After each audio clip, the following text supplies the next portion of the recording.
Salut, c'est Chris. On se retrouve avec le cadrage un peu bizarre. Je t'ai fait une vidéo il y a pas longtemps sur le fait, je t'ai expliqué que mon fils partait de la maison. Je t'ai expliqué pourquoi dans les détails. Je voulais te faire une vidéo là pour te montrer. Tu sais, j'avais fait aussi une vidéo où je te disais comment j'abordais l'application dans ma vie des 12 étapes de guérison. D'accord? Et je vais faire le lien entre les deux. Notamment, je vais t'expliquer un truc sur l'étape 09, le lâcher prise. Bien sûr, tu vois, je pratique le lâcher prise en faisant de la méditation, mais là, c'est le lâcher prise général. Là, je vais plutôt te parler particulièrement du lâcher prise sur un point précis, dans ma vie, dans mon cas particulier. À chacun de le faire pour son cas particulier à lui. Tu vois, et surtout que je vois le bénéfice. Je rappelle brièvement le livre Les 12 étapes de guérison d'Al Monard que je conseille à tous. C'est vraiment une modélisation des guérisons exceptionnelles. En gros, ils ont essayé de trouver les points communs de personnes qui ont guéri de choses jugées incurables. D'accord? Ils ont modélisé ça, ils ont trouvé des différents points communs. Ils ont fait une liste de différentes étapes, les fameuses 12 étapes de guérison. Donc du coup, moi, je prends ces étapes-là, issues de la modélisation de perte de points communs sur des guérisons classées comme miraculeuses, parce que incurables, jugées incurables à la base, et j'essaie d'appliquer ces étapes dans ma vie, dont le lâcher prise, plus particulièrement sur le point précis. Pour mon cas particulier, le fait que mon fils fasse l'école à la maison, c'était pas du tout la vision de sa mère. D'accord? Tu vas voir où je veux en venir. Mais pas du tout. Comme croyance, ma croyance ou sa croyance, comment dire, était vraiment différente de l'école à la maison. Il n'y a pas à juger les croyances. Mais en tout cas, tu vois, mon fils le fait, c'est ça.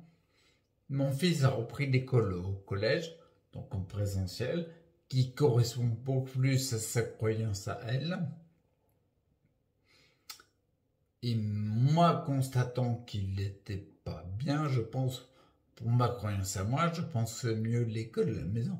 Les faits me font me dire que c'est mieux, parce que je le vois bien dans les faits, je vois comment il est. Là, par exemple, tu vois, il est parti hier, tu vois.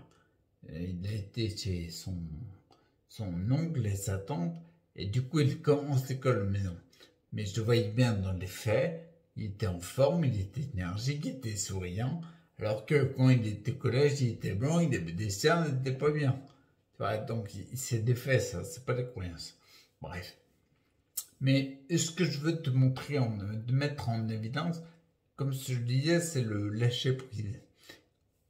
J'ai échangé avec sa mère, tu imagines bien qu'il y a eu des échanges. Et bien sûr, comme il y avait une différence entre ce qui se passe et sa croyance, les échanges étaient assez directs et houleux. Bref, en tout cas, il y a eu des échanges.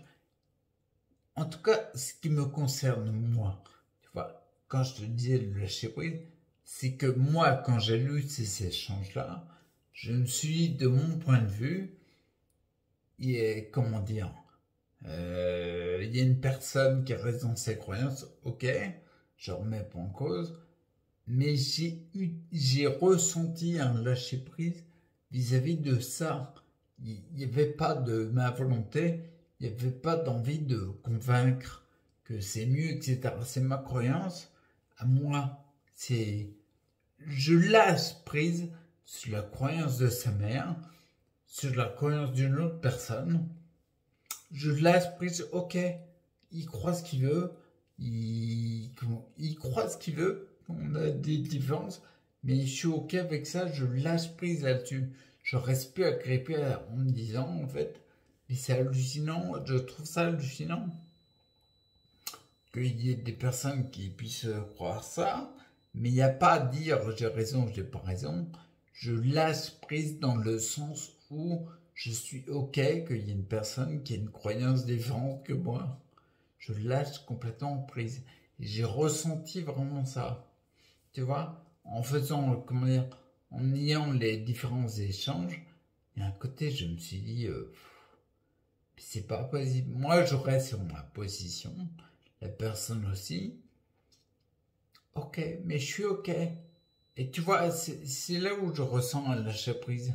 C'est bizarre, on va dire, mais je suis complètement OK. Et j'ai ressenti une détente du corps globale, comment dire, un palier en fait de détente. Le matin, par exemple, quand je me réveille, je fais un truc où je mets la main droite comme ça. Tu vois, je mets la main à droite. Bah, en fait, j'arrive pas à la mettre droite. Je la mettais comme ça, max. Après l'événement, le ressenti de lâcher prise, bah, en fait, je la mets droite tous les matins. Je fais le geste et j'arrive à la mettre droite direct le plus droit possible. Je ressens de la détente du corps en global. Donc tu vois, je te dis l'exemple qu'il y avait dans le bouquin, justement, mais j'invite vraiment à chacun à agencer sur ce fait-là, à regarder dans son cas particulier le côté lâcher prise. Peut-être qu'on a des trucs dans notre vie, on peut lâcher. C'est juste une vie, on peut lâcher l'événement en tout cas. Ouais, ne pas s'accrocher. Peut-être qu'il y a un côté sclérose parce qu'on reste accroché aux choses. Tu vois, alors qu'on peut lâcher. Et dans le bouquin, il y avait un exemple, il y avait un gars qui expliquait que il avait un taf, en fait. Il avait un truc à rendre à un client.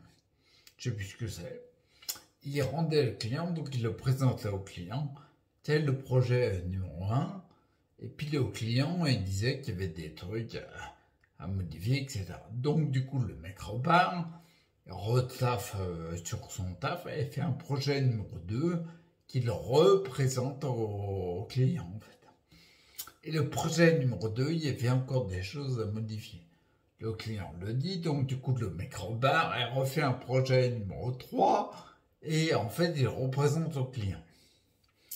Comme ça, on a cassé un peu les couilles. Et donc, tu présentes le projet numéro 3. Le client, il avait encore des trucs à redire. Il y avait encore des trucs à changer. Et là, le mec s'est rendu compte. Il s'est dit, mais parce que, en fait, le client parlait de trucs à changer qu'il y avait déjà dans le projet numéro 1. Ça ne sert à rien de refaire ce qu'il avait déjà fait. Et là, le mec l'explique dans le bouquin. En fait, la personne s'est sentie, elle s'est dit, comment dire, elle s'est dit, mais ça changera jamais, en fait. Le client, peu importe qu'il ait raison ou tort, mais le client, moi, je me rends compte que je lâche prise sur ça parce que je ressens qu'il n'y aura pas de fin. Tu vois? Mais c'est une décision de la personne. Qu'on se dise, ah oui, tiens, le client, c'est un gouillon ou pas, peu importe. Ou alors qu'on se dise, ah ben non, il a raison de pinailler, c'est lui qui paye, il faut que le résultat soit à l'auteur de ses espérances et tout. Peut-être, mais l'important, là, ce que je veux mettre en avant, c'est vraiment la notion de lâcher prise. Tu sais, un petit peu comme tu te rends compte, moi j'ai eu la même chose là, dernièrement avec la mère de mon fils, un petit peu comme quand tu te rends compte de quelque chose et tu dis, ah putain, moi j'arrête, je lâche, je, oh, ça ferme. Ben c'est ça le lâcher prise que j'ai ressenti dans les journaux avec les mères. Tu vois un petit peu le côté, ouais, on laisse aller, on lâche prise, on arrête de s'accrocher au truc. Ok, tu penses ça, ok, d'accord. Tu crois ça, ok. Le monde est comme si, ok. C'est un monde de fou, ok, d'accord. Ok, on lâche. On est ok, quoi. Tu vois. Et tu vois ce que j'ai ressenti, c'est un petit peu. Je parle en fait des fois on parle des les poids du passé.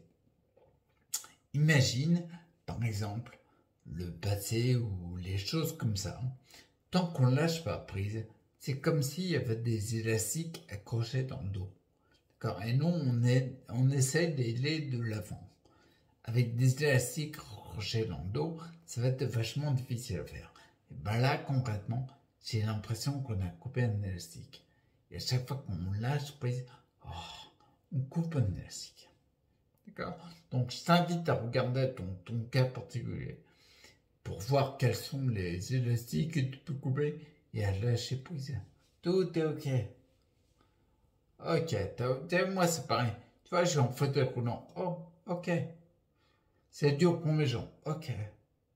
On lâche prise. D'accord. Bon, allez, à plus et reste acteur pour ta santé.